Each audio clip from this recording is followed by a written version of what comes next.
What's up, everybody? Welcome to Casual Shenanigans Tech, the little brother podcast of Casual Shenanigans Gaming. I am the host of both of them, Jeremiah. I am exceedingly well paid, and I am joined by Dave.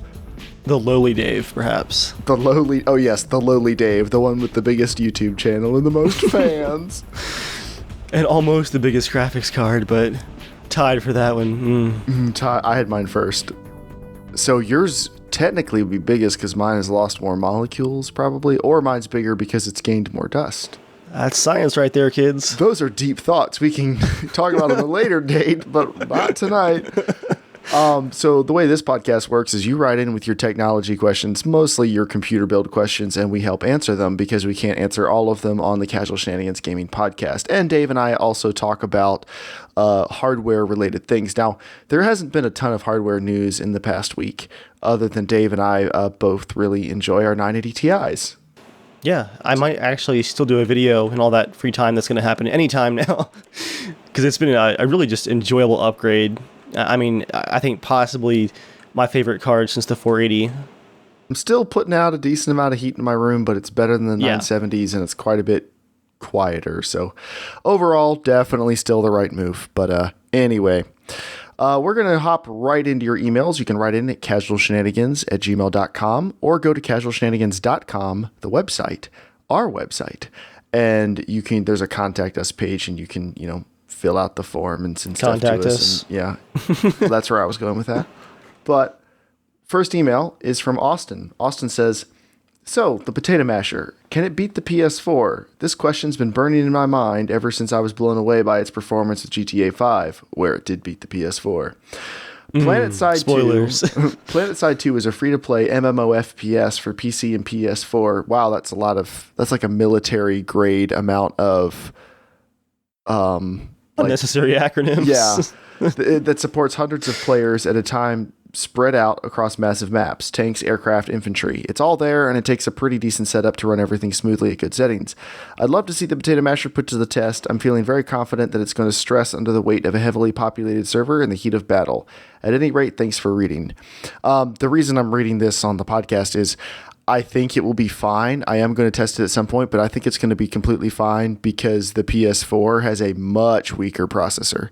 PS4 has an APU, and it can play PlanetSide 2 at acceptable frame rates. So I'm going to put the Potato Masher in the same category of more than likely it will be acceptable. It may not be exemplary, but yeah, I'm definitely going to test it. And PlanetSide 2 is one of the few actual CPU intensive games out there. So good suggestion. But next email is from Brett. Brett says, "Hey guys, I've recently started streaming and I think my CPU is causing me problems. I have an AMD FX 6300 3.5 GHz 6-core processor, overclocked to 4.4 GHz. The game I stream the most is DayZ, and he has an AMD chip, so you know what's coming. Which is, of course, pretty hard on the processor. Oftentimes, when I get into big cities while streaming, my OBS crashes and my game locks up. I'm guessing this is from the CPU reaching its limit. I'd already planned on upgrading my processor soon, so my question is, what should I upgrade to in order to help eliminate OBS crashes and maximize DayZ performance, if such a thing exists? If such a thing exists, what should he do? I plan on selling my old CPU, and I think I can get around $80 on it. And I'm willing to lose $150 on the upgrade, so my budget is $230. Tell me what to do. Also, here's a link to my build if you need it. Also, if you don't think my CPU is the problem, let me know, but I'll still probably upgrade it soon anyways." So yeah, Dave isn't wrong. Intel is a lot better for Arma and DayZ. But, I mean, DayZ does just kind of suck for CPUs right now. I mean, I have a 4790K at 4.5 gigahertz, so arguably one of the best Intel per-core solutions available right now. Per core. And it'll drop to 20 FPS in cities, depending on what's going on. Remember, kids, that's per core, not parkour. Yeah. Got jokes. I thought you were on a time limit, and you're wasting it with that contributing. That filth. Gross. So did you open up the build he currently has? Yes. Pretty standard. He has an FX 6300 and a Hyper 212 and an R9 290 graphics card. Like, pretty good setup. So let's tackle the crashing first. even at 100%, I don't think the game should be crashing. Oh, I don't think OBS should be crashing and the game should be locking up. Do you think that? Like, could that happen just from the processor maxing? I honestly think it could. Yeah. Okay, because I mean, I max my processor on a regular basis and stuff doesn't crash, but it's never with DayZ and OBS running, which is... Yeah, OBS is already doing a lot of heavy lifting, and I mean, it's a great little program, but it's not the most stable thing in the world. I've gotten plenty of OBS crashes before. I think there's a definite chance that just the stress is enough to crash it. I wouldn't worry about it until maybe after the upgrade or change, if it still happens, is what I think. So let's talk about ways to, like, the easy move is Intel, but that's also expensive. And it would suck to spend $200 to move to Intel just to stream DayZ a little easier, because for everything else, the FX 6300 is a fine processor. It's a great processor. It's totally sufficient for almost every game except for things made by Bohemia. Yes. So he has an R9 290. You know, if you had NVIDIA, you'd say, well, use Shadowplay, stream with Shadowplay. Unless you need some of the advanced features of OBS, stream with Shadowplay. Well, you can do that with AMD cards as well, using AMD's Game DVR. It can stream to Twitch as well. The quality isn't necessarily as good as OBS, but it offloads the rendering onto the GPU itself. And if you're playing DayZ, your GPU ain't doing a lot of work. I mean, it just isn't. It's true. You could look into AMD's Game DVR or Game Recorder. I think they might have changed the name. See how streaming that goes. If that frees up your CPU. What other solutions could he do to ease up, in Windows? Like, I would check your OBS settings. Like, are you streaming 1080p? Because that'll murder a CPU. If you're streaming, I would stream 720p. And then if you're having issues, don't stream any higher than 2.5 megabit. And then you could even drop it down to 1.5 megabit and it would still look okay. If you're rendering like good quality, drop it to like the ultra fast quality. Right. Anything to ease up on the CPU load. Yeah, I mean, it's Twitch. It's going to be 720p in the end, most likely anyway, so. Yeah, and that could just be like a nice intermediary step. If things get better, then you're going in the right direction. If things don't, stuff's still jacked. But, so if he thinks he can get $80 for it, and he's willing to lose $150 on the upgrade, so his budget is $230. Your budget's a little more than that because you wouldn't be keeping your motherboard. There's no point in buying any other AMD processor. If you're going to make the move, you need to make the move to Intel. So let's say conservatively, he only gets $30 for his motherboard because it's not that great of a motherboard. It's okay. Okay. So let's say he has a budget of $250 to $260. Is there anything that Intel has that's worth moving to with a motherboard for $250 or $260? I don't think so. That's the problem. Intel does not care about that price range. Yeah. What is the cheapest Intel quad core? And I'm going to explain why that's a dumb idea in a minute, and you probably already know why. It's one of the i5s, I'm sure. I'm gonna sort. Like, I don't recommend that you get a G. What is it? The 3258 or whatever. The Intel dual core everyone likes. Yes, it's very cheap. It's within your budget. It would totally work, but it's gonna have issues with other games unless all you play is DayZ. If all you play is DayZ, it's an awesome solution. Right. Okay. So the cheapest i5 quad core. Okay, is the i5 2320, which is $176, which leaves you $70 for a motherboard, and Intel motherboards that cost that much are garbage. And that's really pushing it. That's a 3 gigahertz processor. That is also garbage for DayZ. DayZ needs 4.5 gigahertz, like on an Intel chip, to really be happy, and even then, it's not happy. Important thing to keep in mind: DayZ is supposed to run a lot better in the future, especially in cities. They keep talking about that with the new renderer. I don't know if I'd spend hundreds of dollars gambling on running it better until that happens. Yeah, I wouldn't. I think your better bet, if I was spending your money, would be to try to lighten the load on the computer as is and then just put up with it. Yeah. Dave, is there anything else you would do besides lowering the OBS quality and trying the game DVR streaming? I mean, you could also move to like an NVIDIA card if you want Shadowplay. Yeah, I mean, I don't think you need to if you like everything else, but he could use the Shadowplay codec for streaming via OBS, but that wouldn't solve. He could. That wouldn't solve his overall performance issue in DayZ, though. It might solve the crashing if the CPU is maxing out and wrecking because of that. But it might solve the crashing and then introduce NVIDIA driver crashing instead.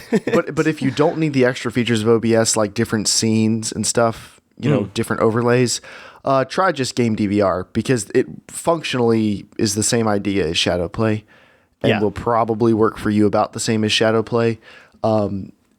It's gotten better and better. Like it came out after Shadowplay, so it hasn't been as good at Shadowplay, but Shadowplay hasn't gotten amazingly better in the last 6 months either. So Game DVR is probably caught up a bit.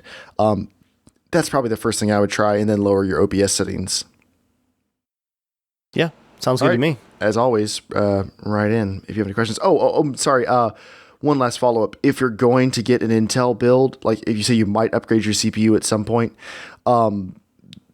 if you want to play DayZ or Arma, you need to get an unlocked chip so you can overclock the bejesus out of it. Oh, yeah, definitely. If you're okay getting used stuff, a possible option is pick up a used 2500K or 3570K on eBay. Like, even if you get it with a motherboard, you could probably do that for $230, and you could overclock the bejeebus out of that. But if you want to get something that's brand new, that's not going to work. All right. Khuzaima wrote in and said, "Hi, I don't really want to be featured on your channel or anything. Too late. But I just wanted to know if upgrading the processor in the Potato Masher to an i7-860 would have increased the FPS in games. Also, would upgrading to a GTX 960 help?" So, Dave, you are one of the first people I know who had a hyper-threaded processor back in the day. Why did you get a hyper-threaded processor? Was it for gaming? No, it was for 3D work, video rendering, production stuff, basically. And in the end, a hyper-threaded CPU is not technically faster. It's just able to divide tasks a little bit better than a as Joel would call it, hyper-thrashing CPU. Could you give like the super light version of what hyper-threading is in case anyone doesn't know? And the i7-860 is basically a hyper-threaded i5-750. More or less. Yeah, I mean, honestly, I'm an artist, not a programmer, so I'm not going to describe it well. It's just, like I said, it's a way for applications to more naturally divide a task between, like, if a CPU is not being used to 100%, the other half of that core, CPU core, can do a different task more efficiently with hyper-threading.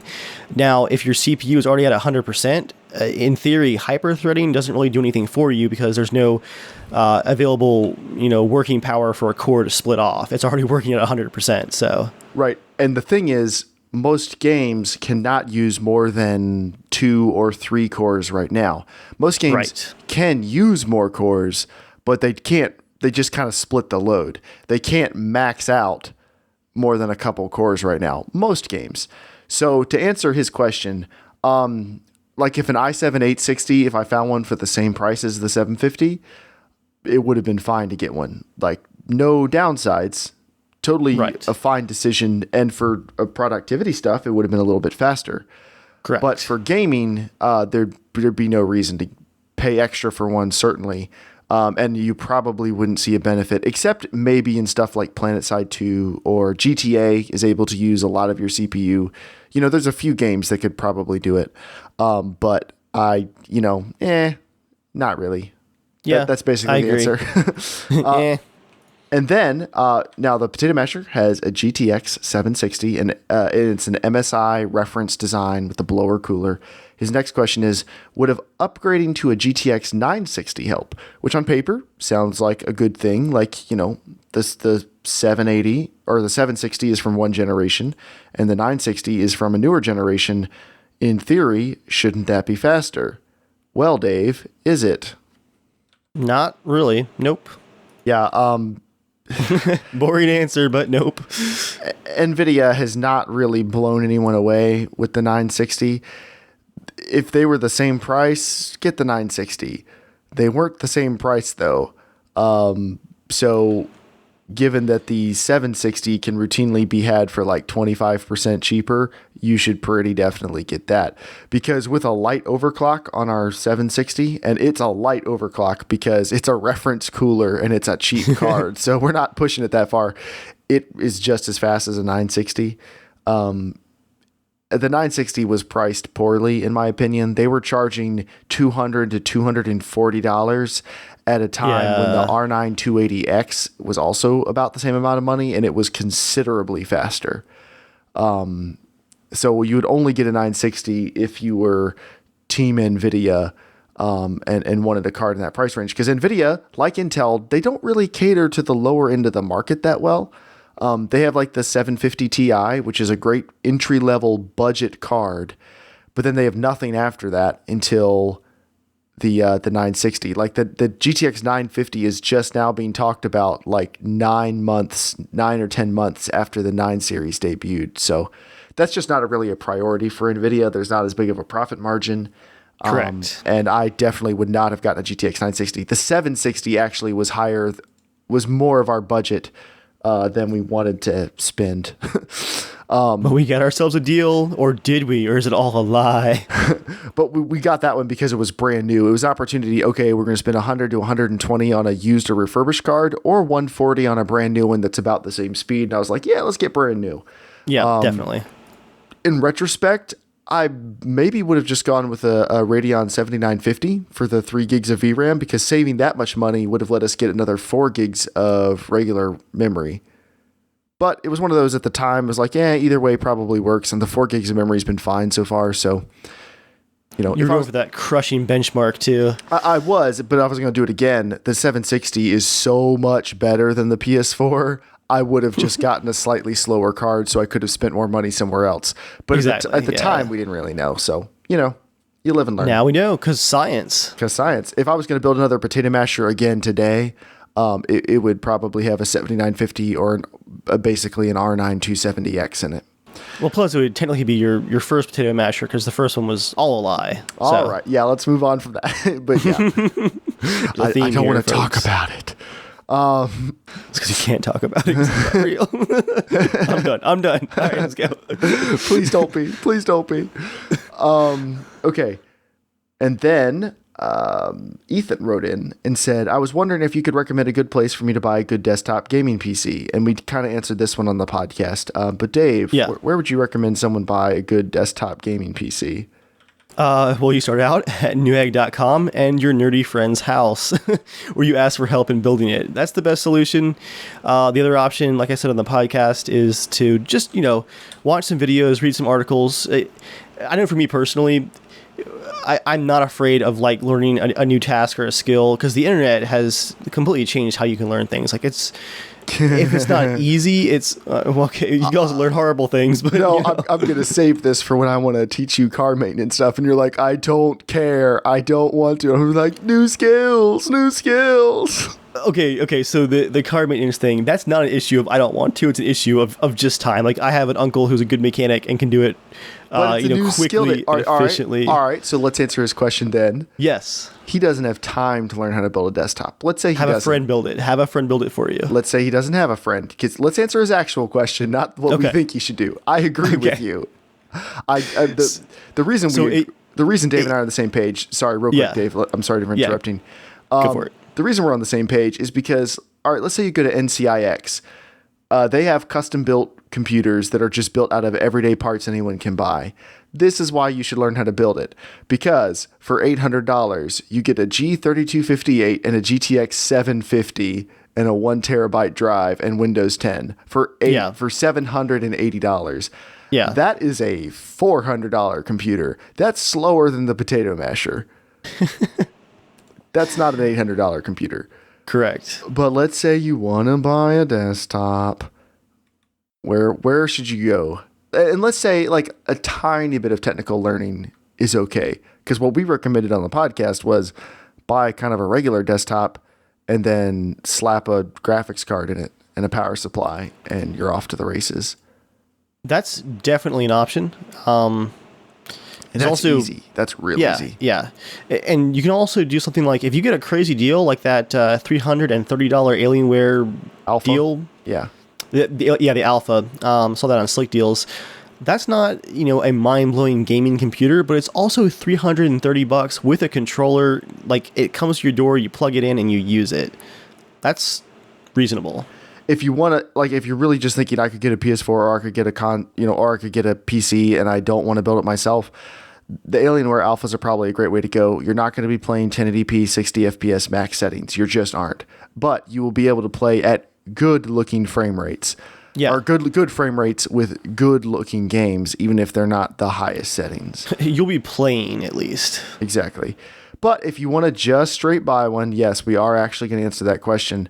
So I don't know what your budget is, if you want to spend $3,000 for a good desktop gaming PC, Origin PC is fantastic and they'll build you an amazing system.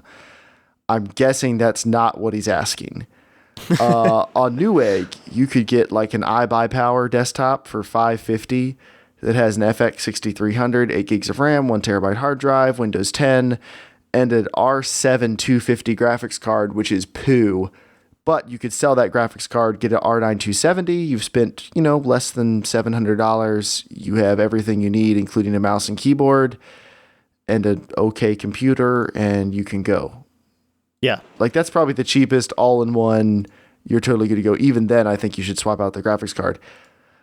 Part of the problem is, like, I'm going through Newegg. How much do you have to spend to get the first one that actually has a semi-decent graphics card? Okay. ABS. I've never heard of them, so I'm not going to recommend them. I'm still scrolling. They make monitors, don't they? I thought. ABS. I think that you're thinking of AOC, maybe? Oh, that might be it, yeah. I mean, AOC makes monitors. ABS might too. I don't know. There's a lot of A's. I'm still scrolling. Okay. $700 ABS Berserker. It's an FX 6300 with a GTX. Those names. Yes. With a GTX 916. Has like 5 different red lights on the front. That means it's faster. That's an option. All right. Now here's the first, I would say, actually good desktop, even for the money. iBuyPower has an AMD FX 6300, 8 gigs of RAM, 1 terabyte hard drive, Windows 10, blah, blah, blah, and an R9 380 graphics card. That's a great graphics card. That's $730. Honestly, you couldn't build a computer that was a ton better than that for the same money. You could build that computer for probably like $650 to $700. Yeah, that's pretty good. So that's what I would consider to be an acceptable deal.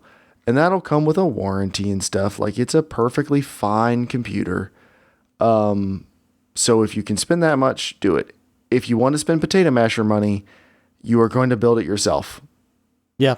That was the idea of the potato masher. And it's not hard to do, but like Dave suggested, find a friend. If you have a friend who can help you with this, talk to the friend. If you have a tech-savvy person, it's way easier if you have someone helping you.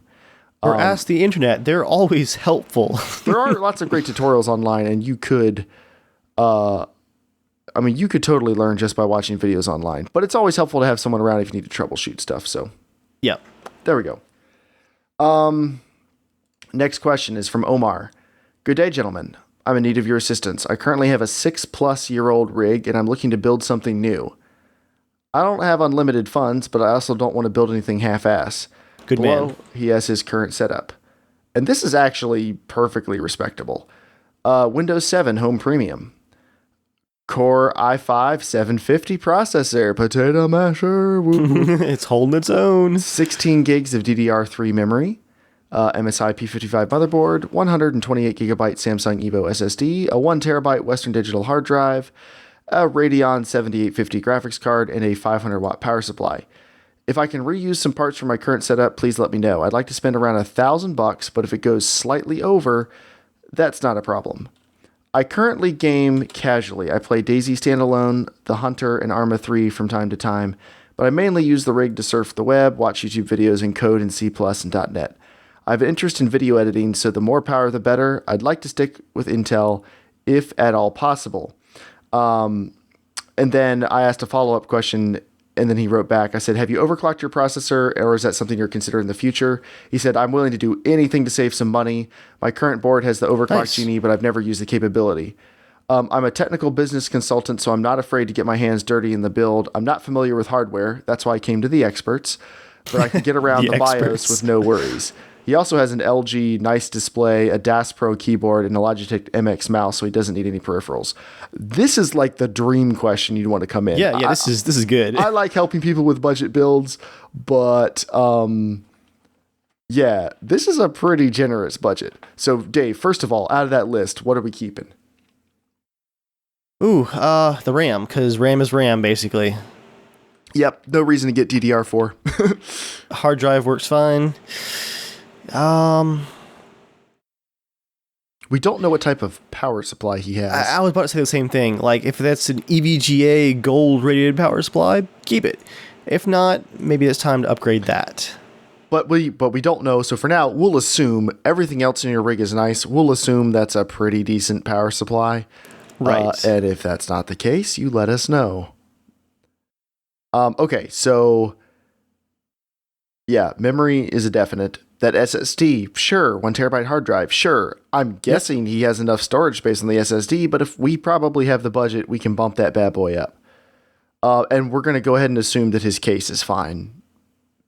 Because it's a case. It holds the parts. It's not a cardboard box. Moving on. yeah, like, okay, so what would you recommend? I'm going to add stuff to a PC part picker link or PC part picker list we can send to him. But what are your first thoughts? Let's start with the CPU. What are you thinking? If the i5 has served him well and he's not finding himself in, constant need of hyper-threading, maybe just keep that with a non-hyper-thrashing CPU. I love that word. That's just a fantastic word. He says he's interested in video editing, though. Yeah, I think generally when it comes to video editing, there's enough idleness in the cores to actually make pretty good use of hyper-threading. What do you think? I moved from a 3570K, which is just a quad core, to a 4790K, which is a quad core with hyper-threading. Yes. I feel like I got a significant boost. I would say it's worth it. Okay, cool. I agree then. So for now, I'll say yes. CPU cooler. He's willing to overclock. I'm guessing he doesn't have a great cooler now, because he hasn't overclocked. Yeah. So we're going to choose, take a guess, Dave. Guess for me. The Hyper 212? Yeah. Okay. Now, he says he has a 6+ year-old rig. If your rig does not let you have access to the back of the motherboard, if there's no cutout, you need to get a new case. Automatically, like we're gonna leave some room in your build so you can possibly add some of the stuff we're gonna maybe recommend. To install any decent cooler, you need access to the back of the motherboard. You don't need it for the Intel stock cooler. So if you have an old case, and 6 years is about, that's when they started making the switch to having big cutouts behind the motherboard. So if you don't have that, you need that. But a 4790K, Hyper 212. I'm going to just grab an MSI Z97 motherboard. Who cares? Let's see. Let's get a bigger SSD. And while I'm looking for I'm going to just grab like an 840 Evo or something. Dave, graphics card. Yes. Obviously, that's like the significant upgrade here. Yeah, no, I don't think he sent us a monitor resolution, did he? I don't see it here. He told us what monitor he has. He has an LG 34 UM97. Is that one of those ultra wides? I'm going to look that up. Oh, there it is. Yeah, I see it in the second email. That's an ultra wide QHD IPS 34-inch. Ooh. So what is? Oh my! Dave is interested. That's a 3440 by 1440. That's greater than 1440p. Ooh, okay, so we need some serious graphics hardware then. 980 Ti is not in the budget, though. I mean, no. It could be in the budget if nothing else was in the budget, but he wants a more well-rounded build. Like he said, he doesn't want to do this half-ass, so we can't just do 980 Ti, call it a day. You're set, bye. Right, yeah. So, what do you think?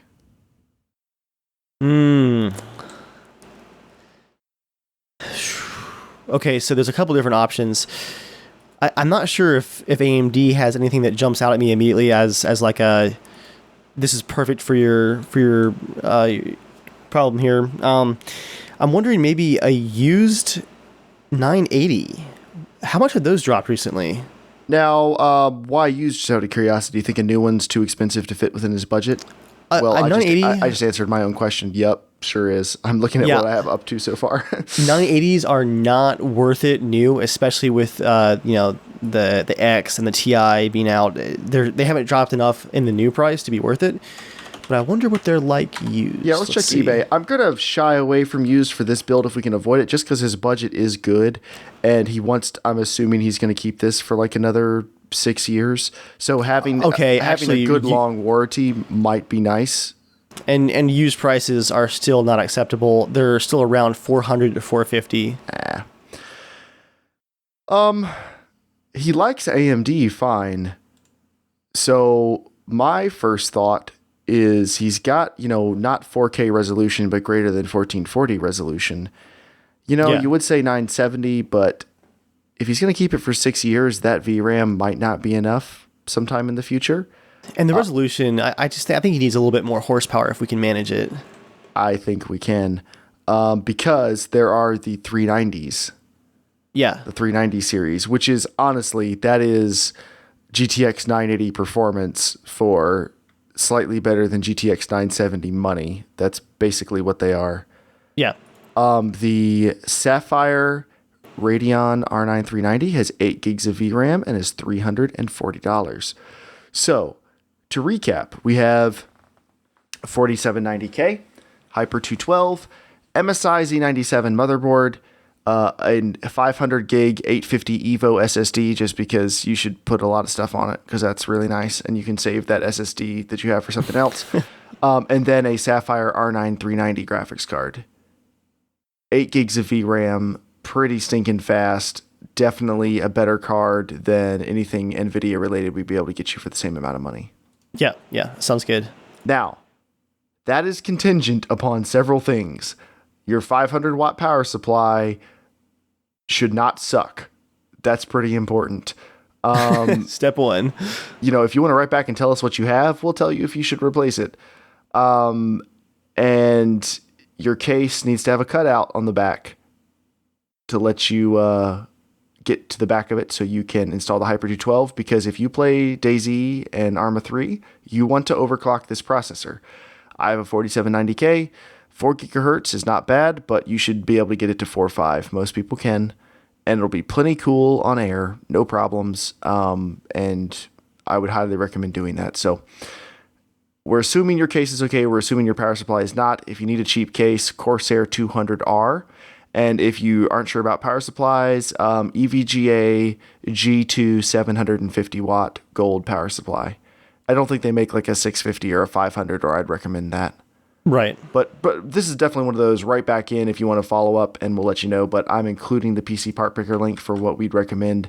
That's the most balanced way to continue using everything you're using now, and be set for like the next 5 or 6 years. Obviously, he has upgraded parts in the last few years. I doubt he had that Samsung SSD 6+ years ago. I agree. And obviously, he didn't have that monitor back then. So chances are you will make a few upgrades. So when you make those upgrades, if you want to get nicer things, you could always get another video card a few years from now, like bump it up. The thing with video cards is we generally, if you follow Dave and I at all, we don't generally keep video cards long enough for them to be obsolete. Yeah. If I were you, I'd get the 390 for $340. I'd use it for a year and a half or 2 years. I'd sell it for $200 or $150, and I'd add another $200 on that and get whatever the latest and greatest is then. Just spend, if you can spend $150 or $200 every 2 to 3 years, you can pretty much always be on the cutting edge of graphics cards if you sell the old ones. And that'll make your life easier. You'll get really good at packaging eBay packages. All right. Next question is from Extreme Gaming. That's his name that he wrote in by. Extreme. I feel like I wish you had a more personable name I could address you with, but yep. Oh, actually, no, hold on. We need to go back to the last question. Yeah. I'm thinking about this. He needs a better than 500 watt power supply. For 4790K with an overclock and a 390. Yeah. I'm sorry. I just had this moment of conviction as soon as I navigated away. I was like, even PC part pickers recommending like a 450 plus. So. And if it's a good brand, he can still sell it. Like power supplies hold their value. Okay. Yeah.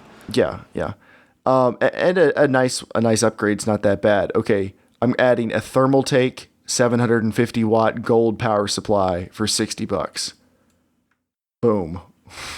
Man, I remember in 2008 for my Thermaltake 850, I paid like $240. Yep. It was a big deal. Life's good. Oof. Okay. Sorry. Back to Extreme Gaming's question. I'm really into Star Citizen, and I have a decent computer in my eyes. I have an AMD FX 8350 and an R9 280X, and my trusty old 1000 watt power supply. Oh my, someone's future-proofed. It's just cutting it. I want to be able to play Star Citizen now and later, and I obviously Fallout 4 in 1440p or 1080p, but I don't know what graphics card I should get. Up to $450. I've looked at the R9 390 or 390X, but I don't know if I should go NVIDIA. Big fan of the show. Thanks for any help. Keep it up. So he's got an FX 8350 and an R9 280X, and he's thinking, I can spend up to $450. He wants the best graphics card possible to enjoy playing Star Citizen and whatever else, Fallout 4 at 1440p or 1080p for the next couple of years.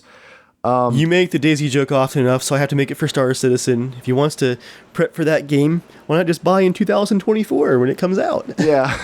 There it is. All right, moving on. Yeah, like I wouldn't make any long-term plans based around what Star Citizen will need. It will need a powerful computer. It also runs on slower ones. We don't know how it's going to be when it releases. Like It's just so generic. it is, but like I can't give you a better answer than that. So I mean, for $450, spend $350 and get a 390. And then you could flip it every couple of years. That's what I would do if I were in your shoes. I mean, because for $450, you can't really get a better card. You can't get a Fury until you spend $550. And if you go NVIDIA, the best you'll get is a deal on a 980, which is just as fast as a 390 with half the VRAM. So I'd spend $350 and get a 390. And if you're not overclocking your 8350, at some point plan on doing that or going Intel for if you're just playing games. Although, Dave, did you see that? I forget what gaming site it was. Did a article recently where they threw out benchmarks in games and they just did real world gaming tests with some 4 gigahertz octo-core AMD chip and a 5960X, which is the 8-core 16 thread Intel $1,000 chip, and basically for most games it doesn't matter. It's not too surprising. Those chips, I mean, the value for your money goes down so quickly. But I mean, that's literally the best thing. The best thing Intel has, and it's like $700 more expensive. People a lot of times do overestimate like the kind of horsepower CPU wise required by games. Yeah. Now, the big thing CPUs are good for when it comes to gaming is not bottlenecking the graphics card. What they did discover was the Intel chip in most games, the minimum frame rates were better. The 1% minimum frame rates, meaning the slowest 1% of frames, which it seems to show the Intel chip like maybe stuttered a little less is the implication. Right. And they ran this test with AMD and NVIDIA cards. But the average, like the lowest, or no, that was like maybe the 0.1% or something. I think the lowest 1% was almost identical. So again, is it worth $700? Their conclusion was absolutely not. For gaming, no reason. And, AMD even won some of the tests. So for gaming, unless you're playing Arma 3 or DayZ, those are like literally the 2 games where it really matters if you have Intel or AMD. At this point, it's time to just like send an auto reply for any mentions of DayZ and Arma with like a frequently asked questions, because they're definitely the anomaly when it comes to games. It is, but at the same time, I played. I had a 1090T and an FX 8350, and I played Arma and DayZ with both of those, and it was totally fine. It got better when I got a 3570K, but guess what? When you go to the city, everyone's frame rates suck. There's no, you can't muscle your way through that. So, get a 390, save the extra $100, put that towards another upgrade in 2 years or so. If you flip your graphics cards right, you don't actually lose a whole lot of money. I sold my 960s basically. I came Your out. 960s. Oh, sorry, my 970s. I basically came out You even. didn't have that peasant card. Sorry. Go ahead. I bought each of them for $305. Right. And they included 2 game keys apiece. I kept the 2 game keys from one of them, sold the other 2 for $40, bringing one of them down to $265, which is what I sold it for. And That's not bad. And I totally was going to buy The Witcher 3 for $40-something. So, in essence, I sold those cards for what I paid for them, which was $260. So, no complaints. Last question is from Sam. Hi, Germ. I just discovered the Potato Masher project. Looking for some budget performance videos, and wow, this is just awesome. Thanks, man. My brother just bought a new high-end €1,500 PC, and he wants to get rid of his old one. He said I could have it for €200. It has an i7-860, that's that hyper-threaded quad-core. It has an MSI P55 motherboard, 8 gigs of Kingston HyperX RAM, Corsair 120 gig SSD, Samsung 1TB hard drive.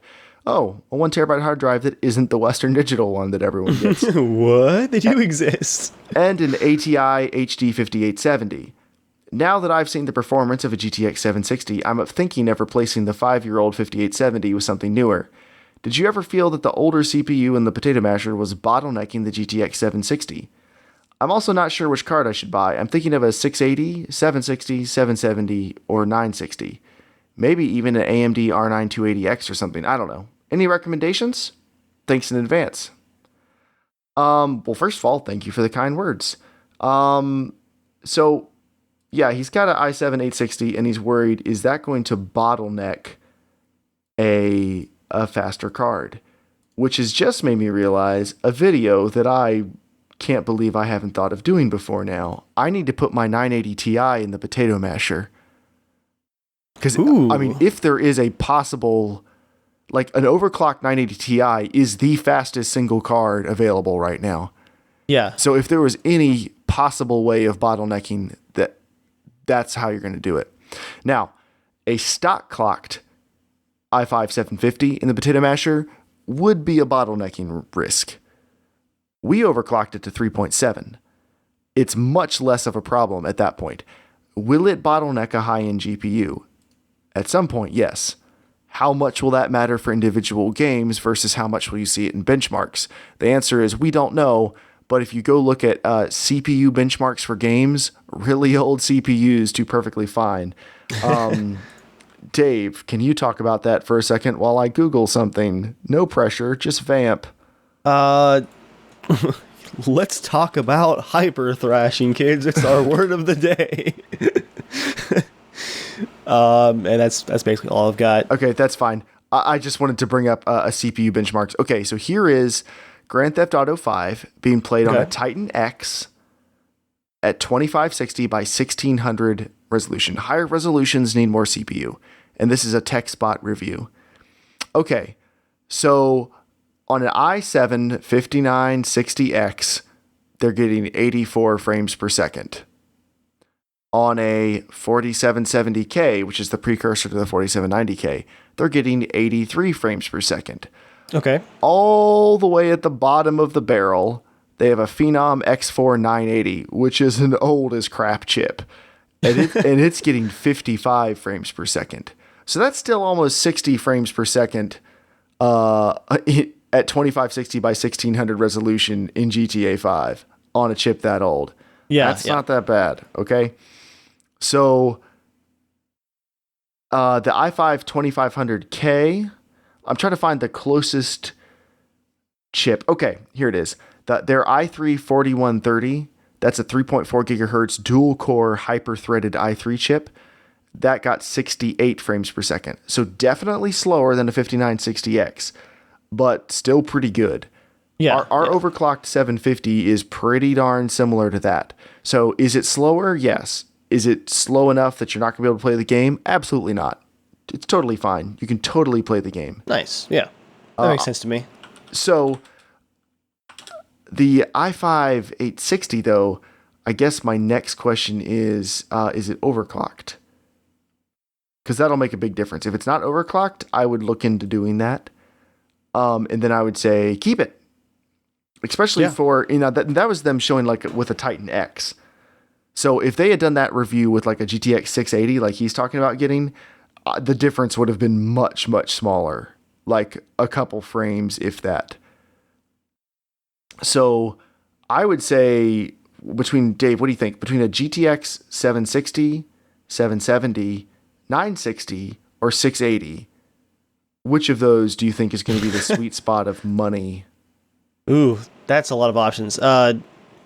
Used or all new? What do you think? It's going to have to include used if he's thinking about 680s. That's what I was thinking. A 680 will beat out a 770 if you overclock it. Well, they're the same exact chip, the same exact card, except the 770s are already overclocked. So by stock, they're a little bit better. But 680s can be bought cheaper in theory and made to be better. So with an overclock, maybe the 680, but if you're going for simplicity, like the 770 still holds up really, really well, as Debbie constantly reminds us during GTA. Like it's still a good card for sure. Yeah, but holy crap. How much do you think 680s are worth right now? Ooh. I've been out of the 680 game for like a year and a half now. I'm not sure. 120 to 150. What? So I'm going back. So if you're getting them used, I'm betting that's cheaper than a 770. I'm almost guaranteedly sure that's cheaper than a 770. I would totes my goats get a 680. That's that's a good price. Because that's going to be just as fast as a 280X, an R9 280X, which granted you could buy brand new. But the rest of this build's used, so why do you care? Even like a super nice gigabyte triple fan 680, they're selling on eBay for like 170. That's awesome. Yeah, I think a 680 is that's probably what I would get. Again, assuming your power supply can handle it. You don't say what your power supply is, but a HD 5870 probably still uses a decent amount of power, so you're probably fine either way. But notice I'm saying probably a lot. Check what your power supply is. If you're not sure, ask us. We'll help. But yeah, I think a 680 would probably be good. And as long as you can put a little bit of overclock on that 860, I don't think it's going to bottleneck it really at all. Even if you don't overclock it, it's not going to bottleneck it enough that I think you need to upgrade it just to game. Because people are still happily gaming on much crappier chips than that. Yeah. And any significant upgrade, you're going to have to go Intel. And you're looking at a 4690K plus a motherboard. You're looking at $350 for in games at most 25% better frames at most. So your money is much better spent on a better graphics card than on a better CPU until the CPU just can't hang with it anymore, which we have seen. Our friend John, Debbie's husband, for people who follow Casual Shenanigans, he had, what was his build? It was a Q9550. So it was one of the old Intel quad cores, Core 2 quads. And he could not play GTA anymore. Just couldn't do it. It was like at 100% the entire time. Some people have had better luck with those chips, but he definitely was not having luck with it. So and honestly, like that was the first game where we ran into that I've seen. Like that CPU just now kind of kicked the bucket. And that's a chip from 2008. Yeah. So for a game that just came out and is like, it's a pretty not next gen, but like it's a good looking PC game. Like it is, and it can actually use quad cores, and it can use even. It's not demanding just for the sake of being demanding. It actually has the visual fidelity behind it. Yeah. So I would definitely keep the 860 for now. Keep it until you have no choice but to replace it. But at the same time, I don't think I'd go out and throw a 980 into that build or anything. I'd get a 680. Right. I mean, for a 200 pounds, that's a good deal on a computer. You throw a 680 in that thing, and you will definitely be faster than the potato masher. Even if you don't overclock it, you'll be faster than the potato masher. So, yeah, I'd have no problem recommending that. That is a no questions asked. Do that. Dave, that's all the questions. Oh, man. Pretty cool. Do you have anything else you want to talk about before we go, hardware related? Man, I want some more of those luxury builds. Hey, where are the people out there like, I got $5,000. I want to put together a little bit of a computer. Jeremiah, let's just you and I build PC part picker list every week. I mean, come on. Uncle Sam was nice to me because I'm Dave and I'm terrible at doing math on my withholding. It's like Christmas in February. It's like Christmas if you forget where the money came from. Free loans for the government. Get them while they're hot. Yeah, I think that about covers it. Yeah, so before we go, I want to let's talk through the logistics of this real quick. Yeah. Of the 980 Ti, stick that in the potato masher. Like, am I crazy or like that would be a useful thing to test? I'm intrigued, honestly. Like you said, it's the fastest single card out there right now. Now, what could happen? Here's my worry. Power consumption. Let's go look up what a 980 Ti pulls. I wouldn't overclock it. Running a gaming loop, they had a maximum of 430 watts, which is exactly what the power that we have on tap. And average 233 watts. What I could do if everyone didn't throw a fit on YouTube about this, since we're just testing bottlenecking and not testing the entire system, I could just hook up my Corsair 650 watt spare and just run it just for this test. Because, I mean, I'm already at that point. I'm putting a little bit of work into it. I don't think I even have to put it inside the case, honestly. I'm just glad you checked it first. There are so few things in the potato masher. It's one hard drive. Yeah. What's all plugged in? One hard drive, the motherboard, the CPU, and the graphics card. That's it. Yeah, I can make that swap in like 10 minutes. And I'm going to try the 980 Ti. Heck, I'll even overclock it. I'll leave it on whatever speeds I'm using now. And see how well it does. Now, what's the proper way to compare that? Should I compare it to the 980 Ti on my system? I guess I should. Yeah. Because I've been keeping that benchmark list for years now. It's a lot of synthetics, mostly because they're easy to keep your hands on for years and years and years. So it would be synthetic benchmarks, but that would still tell you if the CPU, how much of an issue it is. Because I could run the same speeds on the 980 Ti on my system. I've already done it. Benchmark it, put it into the potato masher, change nothing else except the power supply, which does not affect gaming performance, and then run all the tests again. And that would tell you how much the CPU matters. Because I have a 4790K, again, the per core, which for gaming is kind of the most important thing. Per core, I have pretty much the best thing Intel has available. Right. And overclocked with the best card they have, NVIDIA has available at the moment, going into a much older build. I think that would work. I'm intrigued, honestly. Yeah. I think I definitely want to put that on the list of stuff to do. It's not like a traditional potato masher video. Is your list like my list? Is it scary? Yeah, it's a big list. But it's not a traditional potato masher video, but I think it would be helpful for people like Sam who are thinking, okay, so if I get this, how much of this do I need to replace in 2 years? Like, is this CPU going to suck in 2 years? And I mean, we feel confidently that this CPU that we put in the potato masher is still going to be good like 5 years from now. Time will tell. We could be totally wrong, but we're kind of banking on it. So anyway, that's Casual Shenanigans Tech, episode 4. As always, you can write into casualshenanigans@gmail.com or go to casualshenanigans.com and hit the contact us button and write us a note with your gaming related question. You can support Casual Shenanigans in all of its different podcasts and things on patreon.com/casualshenanigans. What else? Follow us on Twitter at Casual Shenaniga, at Germ Gaming, at Evil Viking, and of course we have Evil Viking 13 and Germ Gaming on YouTube. You should go check us out if you like PC hardware centered stuff, because we do a lot of that. But oh yeah. Anything else you want to say before we go? Man, I almost dropped a PC master race, but I can't be that guy. Why? What were you gonna say? No, that. Okay, gotcha. I can't. Okay, yeah. I love PC, but I just can't. All right, everybody. Talk to y'all later. See you guys next time. Stay casual.